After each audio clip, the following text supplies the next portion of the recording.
పరిశుద్ధ గ్రంథంలో ఇద్దరు లెమేకులు మనకి కనబడుతూ ఉన్నారు.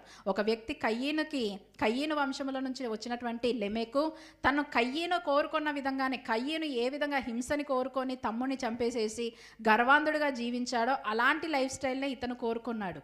హేబేలుకు ప్రతిగా పుట్టినటువంటి షేతు వంశములో నుంచి వచ్చినటువంటి లెమెకు నెమ్మదిని కోరుకున్నాడు. కయ్యీను సంతానం యొక్క లక్షణాలు ఏం కనబడుతూ ఉన్నాయంటే, దేవుడు నియమించిన నియమాన్ని ఉల్లంఘించిన వారు, దేవుడు సిద్ధపరిచిన నియమాన్ని ఉల్లంఘించినటువంటి వ్యక్తులు. రెండోది ఏంటి అని అంటే, అహంకారమైన మనసు కలిగిన వారు. తప్పు చేస్తారు కానీ పశ్చాత్తాపపడరు.